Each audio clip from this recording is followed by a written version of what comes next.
If you want an exciting career, if you want a chance to advance yourself, if you if you want a chance to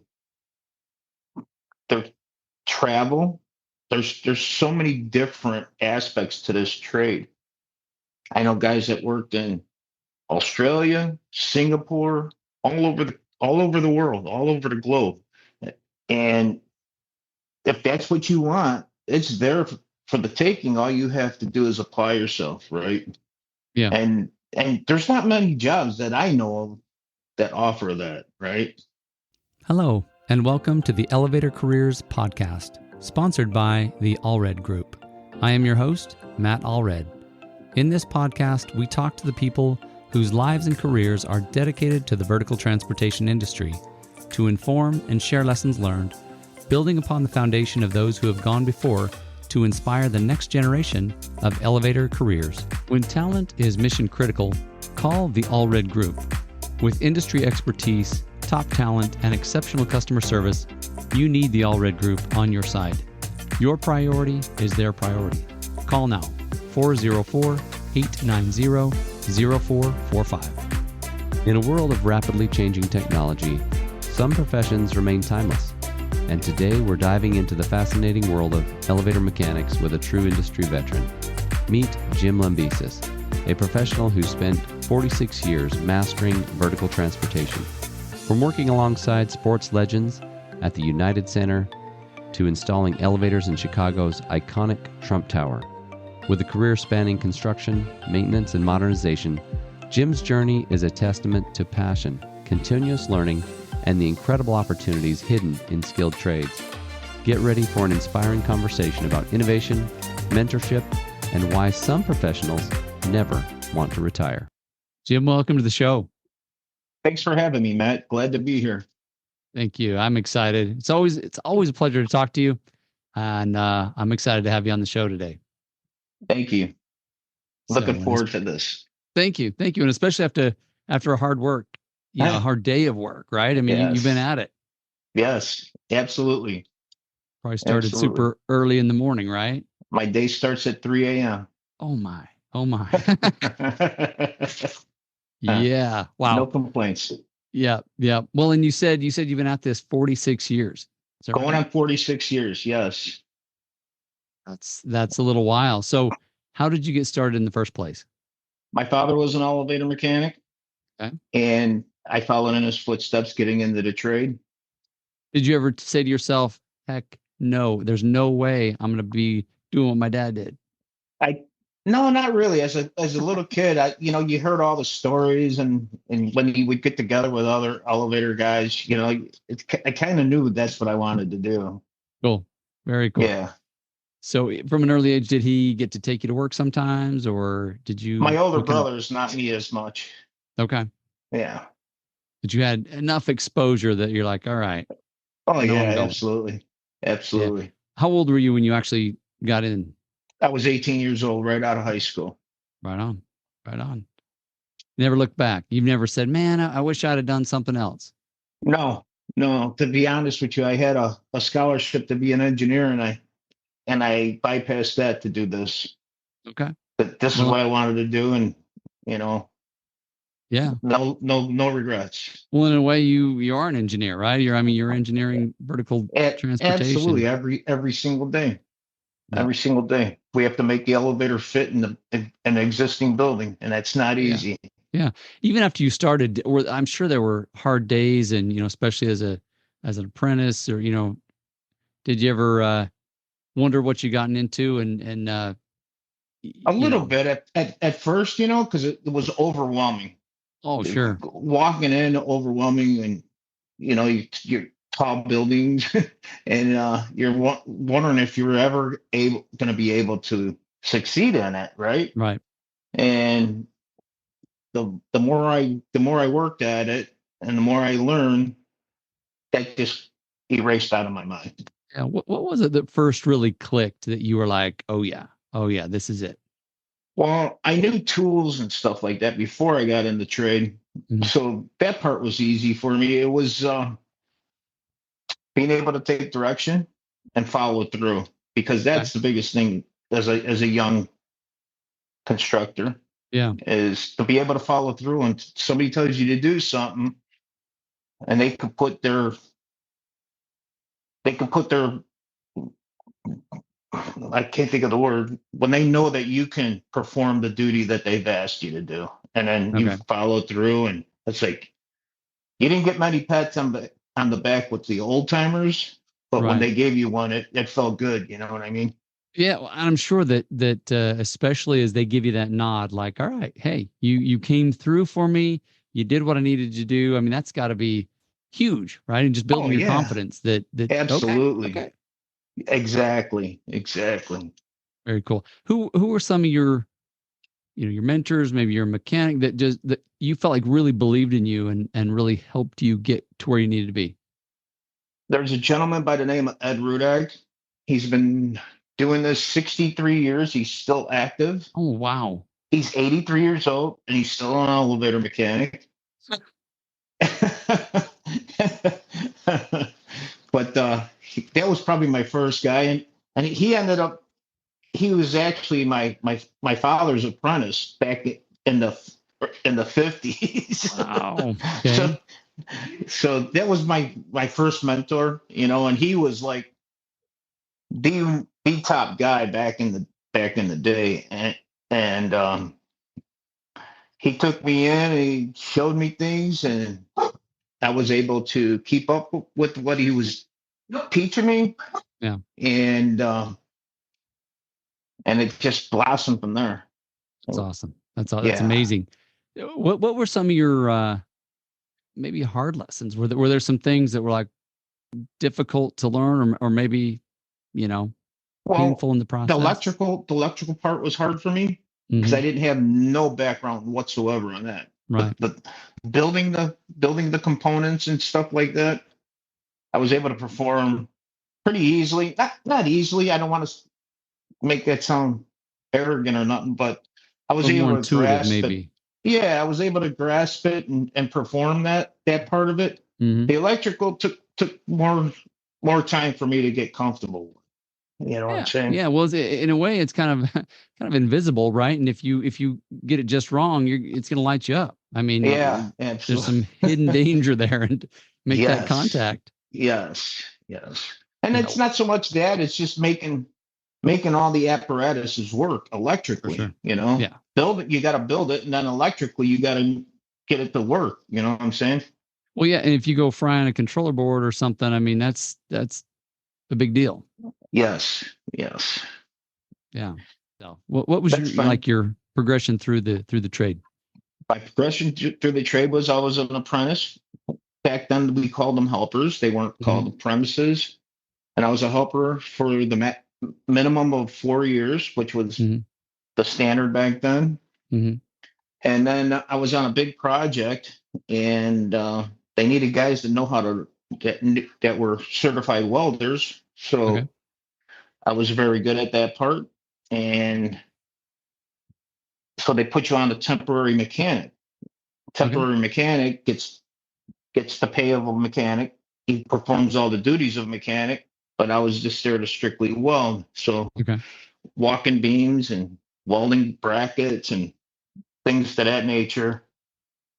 And right from that, I did that for a year, and I went as a foreman, installing my Wow. own my own jobs, and I was a big project foreman as at the age of 22 years old, 23 Wow. years That's old. big. Yeah. Yeah, it was an opportunity, and my boss put some faith into me, and I did good. The job did good. The install went pretty well on time, and I got another project and another project, and I did that for. I was a foreman about 11 years, and then I went into the maintenance part of it. Okay. Cool. Cool. So obviously a lot of construction up front, and then you moved to maintenance and did that for a Right. while. Is that right? Yeah, I did that for 21 years, and then I went into the modernization part of it, where I was a modernization adjuster. Okay. And I've been doing that for probably the last 11 years or so. Okay. So it's still in that mod adjuster role. You really kind of done everything. Yes, I've hit all the bases. Yep. Yep. Uh, Tell me, what would you say is one of the most exciting projects you've ever worked on? Well, I had the United Center in Chicago, where the Chicago Blackhawks and the Chicago Bulls play. Cool. So it was exciting. Like when the Blackhawks went to the Stanley Cup against the Boston Bruins, I was at every home game. Oh wow. Yeah, because in case something went wrong, You're I getting was paid on to be there, site. right? It's like, hey, Yes. somebody's got to be here. We had Comiskey Park, Chicago White Uh-huh. Sox baseball team, and we were there a lot during games and stuff. That was kind of neat. I was part of a lot of big office building projects. The Trump Tower in Chicago. That was the first 100-story building that was built in Chicago since the Sears Tower. Oh wow. Okay. Yeah, so that was huge. That was I went in there as a maintenance man though. Yeah. Right after the installation, I took over control of that building.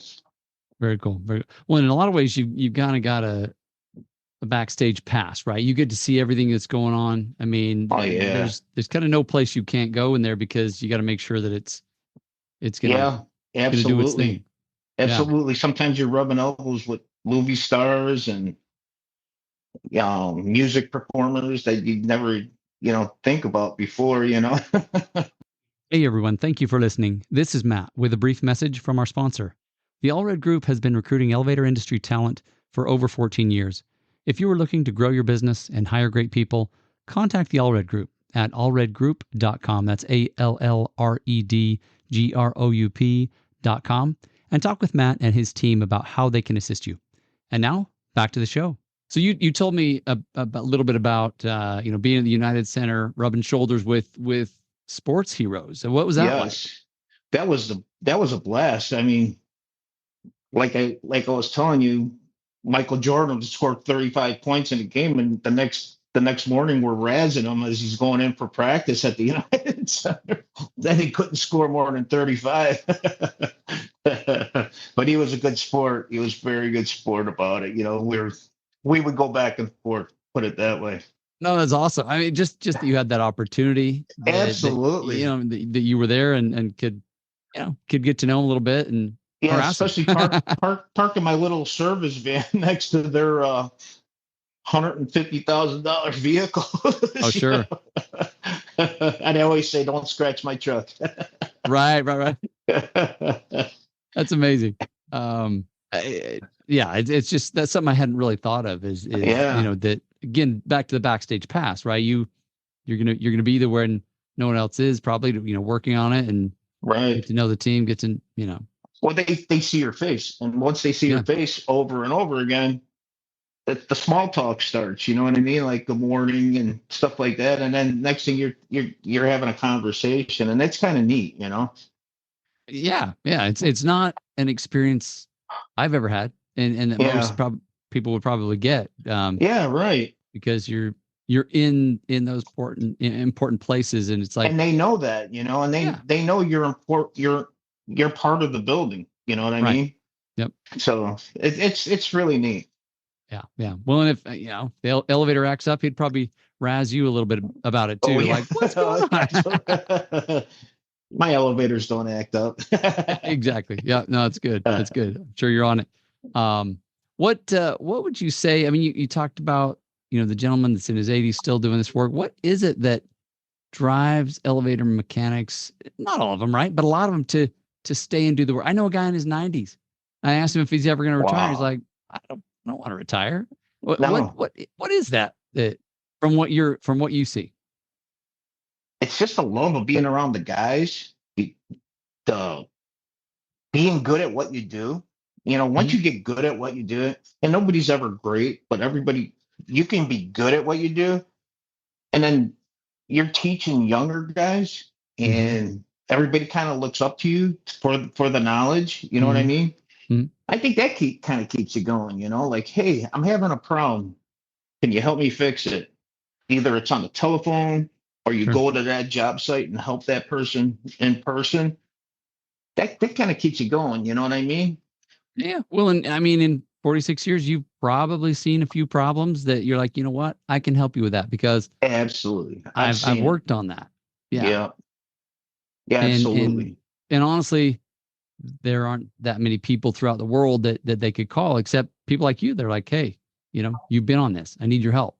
Absolutely. I have people from different parts of the country that call me. They see my profile on LinkedIn and Oh, they said, let wow. me give this guy a try.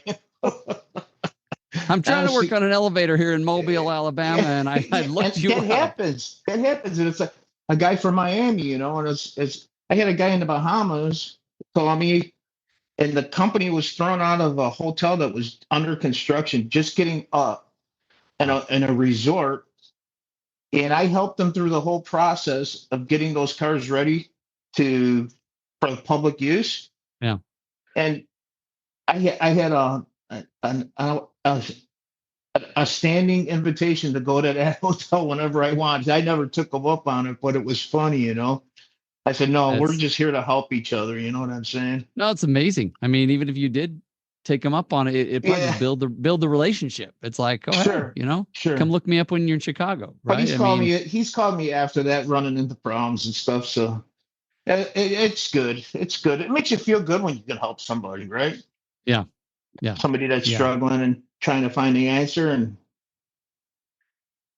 I think that has to be part of what makes it so rewarding. And honestly, that's part of what drives my interest and my desire in talking to people like you that get so excited and love what you do. To be able to say you love what you do after that many years, I mean, yeah, there's it's there's a lot of crazy. people that can't say that. I have coworkers that look at me cross-eyed when I say that. Maybe they just haven't maybe gone over that hump yet, where they, It might not have the clicked yet. Yeah, yeah absolutely. the confidence and the years of experience and the Sure. opportunity to give and to just the interaction. I mean, it's a special community, and I'm wondering, just in my own mind, like I'm wondering if other industries could learn something from the elevator industry, right? To have employees that are happy to go to work, that are willing to get up at 3 a.m., that are willing to, you know, you probably could have retired a few years ago, and here you are, just Yeah.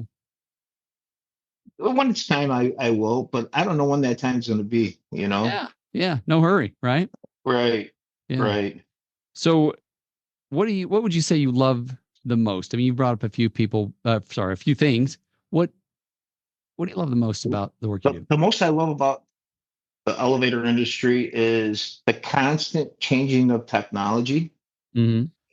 and it forces you to either learn or Mm-hmm. fall back, right? So if you don't, if you say I've learned is all I'm going to learn, you're going to fall back, and Right. other people are going to get ahead of you. Is not as far like it's a race or anything, but they're going to get the big projects, and if you want to be the guy that they lean on to solve problems, you're going to want that knowledge, right? So you're going to keep changing with the times. And when I started, it was all relay logic. The Yeah. microprocessor part of it wasn't invented yet, right? It wasn't Right. out there for us. Mm-hmm.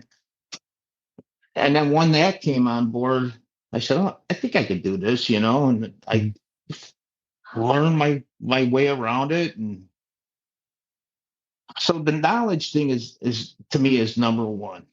Yeah. I'm always looking to learn something new, and learning Tell me. something new is exciting. Yeah. Yeah. Tell me a little bit about how do you, I guess, apply yourself? What is it that you do to kind of push into new knowledge? And is it about books? Is it about hands-on? Is it a combination? Do you take classes? I mean, Oh, what's it look like? it's absolutely a combination of everything you just said. It's sometimes they send us to school. I was Hmm. just at school 6 months ago for something that we were working on. Okay. It wasn't a long class. It was just introduction, and then we take it from there. Right? Hmm. Your common sense can pretty much solve the rest of it. It's just different processes, different terminology, Hmm. and you just got to. Sometimes you need a little help grasping that part of it, and then once you get it, once you know how it works on one thing, you could pretty much solve going down the line. It's just symbols are different, or like languages are different, right? Yeah. So you go to a different country, you have to learn how to communicate in a different language, right? And Yeah. that's basically what it is with different companies and processes, you know. For sure. Yeah, so that's a big part of it. Yeah. Yeah. So do you, it sounds like when there's a new class opportunity, you're one of the first to raise your hand and say, hey, sign me up. Oh, absolutely. I always have been. Always have been.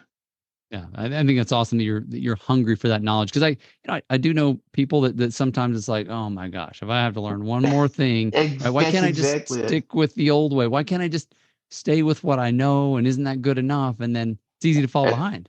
Right, exactly. And that's exactly what I was saying. You do fall behind. And if you fall behind, it makes it that much harder to get back up there, right? Oh, So as long as you try to keep up with the stuff that's happening around you, mhm. that's changing, I mean, the rest is gravy, right? Right, right. Well, and I mean, technology is changing constantly, right? So even Absolutely. So it's never. if it doesn't take long to fall behind. No, no, no. So if you were a switchboard operator and you didn't want to go into the new way that they did it, you fell Sure, behind. You never caught up, right? you got laid off a long time ago, right? And it's like game Exactly. over. For sure, for sure. So how often do you go to classes? I mean, is this like every 6 months? Is it every 3 months? Is it every, once, It twice a depends. year? It depends when, like, if the company has a new product they're rolling out, Okay. they'll send certain individuals to training Hmm. to make you aware of all the changes that the new product's going to have, and then they rely on us to spread that training to the field Okay. technicians, Uh-huh. and we bring it out to them in real life, right, and on job sites Right. to help them jump into that new stuff. Cool. Cool. So you and I don't know how much you can say about this. Maybe it's totally confidential, but you talked about working on some new equipment that you've never seen. It's pretty different from what Right. you. Well, it's not confidential. It's my company was bought by a major company. I was working for an independent company, Mhm. and it's Schindler Elevator. And my background, I've never had a background of working on Schindler Elevator Okay. equipment. Mhm. So now I'm tasked with installing it and then commissioning it to turn over to the public. Gotcha. Gotcha. Okay. Yeah, it's just a different flavor of equipment. Does the same thing essentially, but if you've never Absolutely. touched it, if you've never. Right. And the technical part of it is this is the part that I'm learning, and I'm having a blast, right? I had an engineer on my job site last week, and he taught me so many things. I probably forgot half of them, but the things he was teaching me was exciting, right? It was neat learning how somebody else does something, right? Right. I could do it somebody else's equipment, the stuff I already knew, but to learn it in a whole different set of eyes, right? Yeah. How they're doing it. I thought it was cool. I thought it was really neat. That's awesome. So like a field engineer, Sue, I don't know if he designed it, or it's probably his job to go out and teach everybody, hey, this is how this works. Exactly. He goes job to job all over the country. Yeah, so it was neat. It was very educational. Yeah. Well, and then it's up to you to, like you said, to adjust it, to hand it off to, I mean, you're ultimately responsible, you and your team, to make sure that Yes. this is Yeah, done right absolutely. and handed off. And I'm passing that down to the people on my job that are working with me, you know. Yeah. Yeah. That's awesome. Yeah. So I'm just curious, how many different like apprentices have you trained over the years? Any Oof. guess? In the hundreds. In the hundreds. And when a guy that's been with you and you tried to teach him everything that you think you know, and he's successful later on, that's really rewarding. right? Yeah, yeah. Because you had a little hand in that, and then every time you see him, he thanks you or shakes your hand, and it's like that's awesome. You know what I mean? That's cool. Because How much I mean, are you able to keep up with, or do they reach out a lot? The ones that you've kind of brought up? absolutely, absolutely, they want to see how you're doing, and they still want to bounce questions off you. I'm sure. I'm sure. In some ways, it's almost like a parent-child thing. Like I raised that person. Yeah, absolutely, absolutely. I remember you when you were a young kid. Oh yeah, yeah. Like 20, 30 years later, right? Oh my gosh, there's guys that helped me and are already retiring. Oh wow. Oh Yeah, yeah, yeah, yeah. Well, and honestly, just talking about kind of new people coming in and the new generation. That's part of the reason I wanted to have this conversation with you is just that sure. it seems like from my perspective, there's sometimes it's hard to attract the right talent. I think there are a lot of super sharp, smart, people coming up, but they may not always know that. Oh, there's an amazing career there. They never would have Yeah, guessed, right? And so just right. getting that message out that the fact that you've been at it, that you still love it, that you love learning, that you're constantly learning, I think is a message that certainly a lot of the youth coming up would benefit to hear. Sure, sure. Like for me myself, I had a little bit of a disconnect with the younger people coming in, and now that I'm working with them again, and all these young bodies, right? Hmm. It's kind of cool because they have a different spin on what they grew up knowing, right? The Oh, I'm sure. Yeah, computers and stuff. I mean, that's all second nature to them. And to show them how it applies to elevator work is it's kind of neat. that is neat. And it's probably like, yeah, they can teach you how to use some app on their phone, and you can teach them how to apply that knowledge elsewhere. I had my phone fixed today, matter of fact.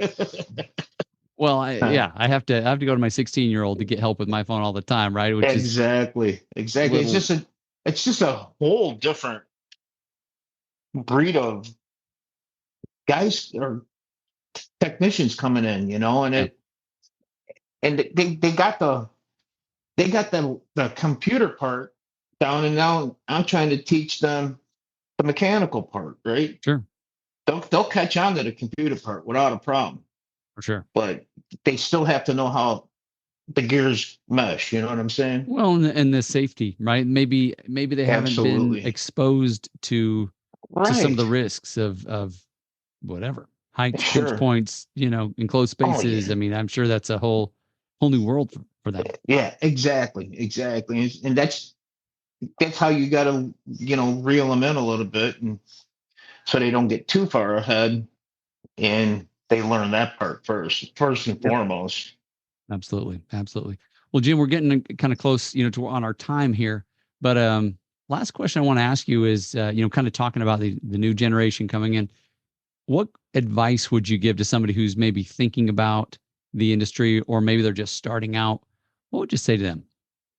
If you want an exciting career, if you want a chance to advance yourself, if you if you want a chance to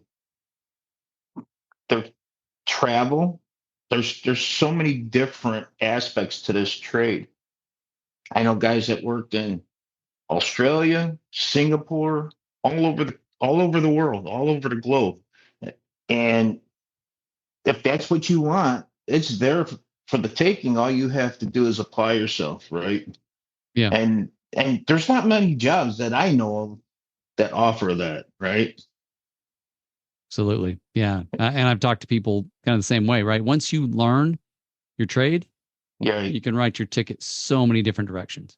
absolutely. And that's the point I was trying to make. To me, Beautiful. that's you can't pay for something like that. You know what I mean? Yeah, yeah, Yeah. That's what awesome. that's the thing that keeps the job interesting. Yeah. Perfect. Jim, thank you for being with me today. I've enjoyed Man, every minute. thank you. I enjoyed it as well. Thank you.